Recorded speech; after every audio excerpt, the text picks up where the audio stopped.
राम राम जी। मुझे आप लोगों से बहुत ज़रूरी बात करनी है क्योंकि मैं 2 दिन से बहुत ज़्यादा परेशान हूँ क्योंकि कंटिन्यू मेरे पास डीएम आ रहे हैं कि ये जो लखनऊ वाला इंसिडेंट हुआ, इसमें मैंने कुछ बोला क्यों नहीं, एक्शन क्यों नहीं लिया, थप्पड़ क्यों नहीं मारा। और कुछ लोग मुझे ही गलत समझ रहे हैं, कुछ मीम्स पे लिख रहे हैं कि ये तो हंस रही थी, मज़े ले रही थी। कि पब्लिक में कोई मुझे ऐसे टच करके जाएगा उसमें मुझे खुशी होगी, मुझे मज़े आएंगे। सारी बात ये थी कि जब इनका सॉन्ग के लिए मेरे पास कॉल आया तो मैंने सारी चीज़ें क्लियर कर ली थी कि इसमें ऐसा वैसा कॉस्ट्यूम तो नहीं है, कोई डबल मीनिंग लाइन तो नहीं है और इसमें ऐसा वैसा सीन तो नहीं है। और मैं शूट पर गई, शूट पे सब कुछ नॉर्मल था, मुझे कोई प्रॉब्लम नहीं हुई। जब इन्होंने मुझे लखनऊ के इवेंट के लिए बोला तो मैंने हाँ बोल दिया क्योंकि मुझे शूट पर भी कोई प्रॉब्लम नहीं हुई थी।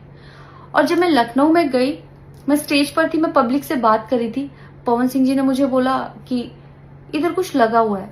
उससे थोड़ी देर पहले ही मेरी ड्रेस वो न्यू थी, साड़ी में नीचे टैग लगा रह गया था। तो मेरे दिमाग में आया कि शायद ब्लाउज का भी टैग लटक रहा होगा। मैं हंसकर उस चीज को दबा रही थी कि अगर मेरा टैग लगा भी है तो वो चीज जिस टाइम मैं पब्लिक से माइक में बात कर रही हूँ उस टाइम ना बोल के साइड में भी बोली जा सकती है, इसलिए मैं उस चीज को उस टाइम पे दबा रही थी। मैंने हंस के टाला, अवॉइड किया और फिर दोबारा बात करने लगी। वो बोले नहीं कुछ लगा है, नहीं कुछ लगा है।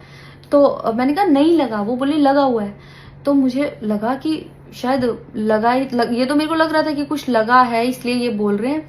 और पर फिर भी मैंने हंस के वहां पे टाला, पब्लिक से अपनी बात कंप्लीट की।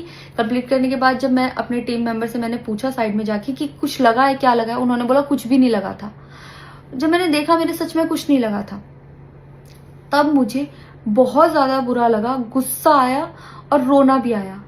लेकिन मुझे ये नहीं समझ आया कि मैं अब क्या करूं यहाँ पर, क्योंकि जहां मैं गई थी लखनऊ में, पवन सिंह जी खुद भी वहीं के रहने वाले हैं, उसी जगह पर इवेंट था।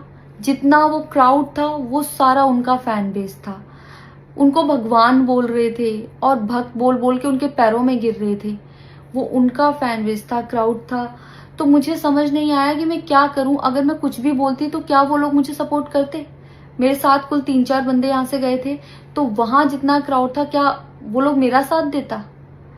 मैंने सोचा मैं बैक स्टेज जाके बात करूंगी। इतनी देर में थोड़ी देर